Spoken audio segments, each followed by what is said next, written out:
Hello അസ്സലാമു അലൈക്കും, welcome back. എല്ലാവർക്കും പുതിയ വീഡിയോയിലേക്ക് സ്വാഗതം. ഇന്ന് ഞങ്ങൾ വന്നിട്ടുള്ളത് മസ്കറ്റിലുള്ള മത്ര സൂക്ക് കാണാനാണ്. ഈ ഒരു മത്ര പറഞ്ഞ സ്ഥലത്ത് തന്നെ ഒരുപാട് കാഴ്ചകളുണ്ട്.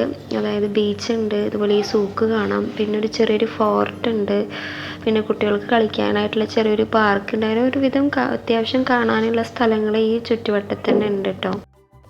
സൂക്ക് എന്ന് പറഞ്ഞാൽ എന്താണെന്നറിയാത്തവരുടെ ചന്ത എന്നാണ് അർത്ഥം.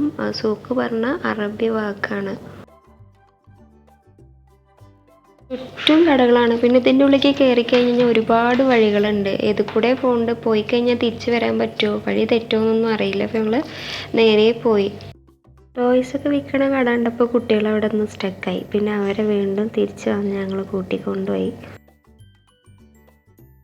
നിങ്ങൾക്ക് ഈ വീഡിയോ ഇഷ്ടമായാൽ മറക്കാതെ ഒന്ന് ലൈക്ക് ചെയ്യണം. അതുപോലെ വീഡിയോ കാണുന്നവരിൽ ആരെങ്കിലും സബ്സ്ക്രൈബ് ചെയ്യാത്തവരുണ്ടെങ്കിൽ ഒന്ന് സബ്സ്ക്രൈബ് ചെയ്ത് സപ്പോർട്ടും കൂടി ചെയ്യണം കേട്ടോ. കുറേ കടകളുണ്ട്. തുണിക്കട ഉണ്ട്, ഫാൻസി ഐറ്റംസിൻ്റെ, അതുപോലെ കരകൗശല വസ്തുക്കൾ, പിന്നെ നമ്മൾ വീട്ടിൽ പുകയ്ക്കാൻ എടുക്കുന്ന കുന്തിരിക്കം, സാമ്പ്രാണി, അങ്ങനത്തെ അതിൻ്റെ കട, ബാഗ്, പിന്നെ എന്താ അറബികളൊക്കെ ഉപയോഗിക്കുന്ന വടി, അങ്ങനത്തെ കുറേ സാധനങ്ങൾ ഇവിടെ ഉണ്ട്. ഇവിടെ പല ഭാഷക്കാരും കച്ചവടം ചെയ്യുന്നുണ്ട് കേട്ടോ. ഞാൻ വിചാരിച്ച് അറബികൾ മാത്രമേ ഉള്ളൂ എന്ന് വെച്ചല്ല, കുറേ മലയാളികളും ഹിന്ദിക്കാരും അങ്ങനെ പല ഭാഷക്കാരും ഇവിടെ ഉണ്ട്.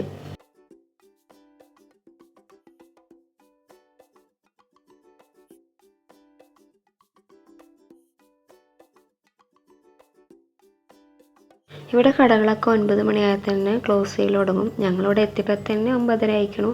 ഒരുവിധം കടകളൊക്കെ അടച്ചിരുന്നു.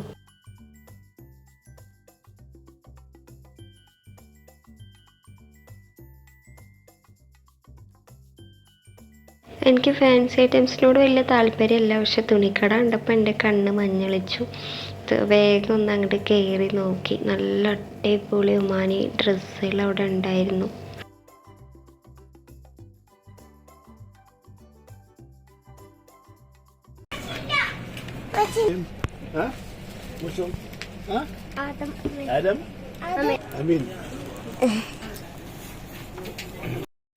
ആ ഷോപ്പിൽ ഒരു ഒമാനീനെ കണ്ടപ്പോൾ കുഞ്ഞ് വേഗം സലാം പറഞ്ഞു കേട്ടോ. അപ്പോൾ അവർക്ക് നല്ല ഇഷ്ടമായി. പിന്നെ എന്താ പേര് എന്നൊക്കെ ചോദിച്ചു.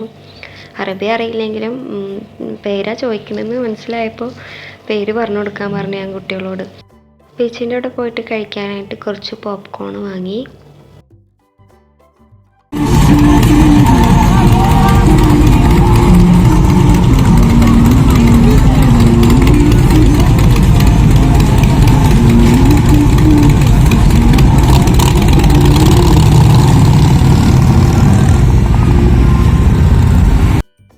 ഇതാണ് മത്ര ബീച്ച്. ഇവിടെ എപ്പോഴും 2 കപ്പലുകൾ എപ്പോഴും നിർത്തിയിട്ടുണ്ടാവും. ഇത് ഇവിടുത്തെ സുൽത്താൻ്റെ ആണെന്ന് തോന്നുന്നു. അപ്പോൾ ഇന്നത്തെ വിശേഷങ്ങളൊക്കെ ഇത്രയേ ഉള്ളൂ. പുതിയ വിശേഷങ്ങളുമായിട്ട് പിന്നെ കാണാം. ടാറ്റാ.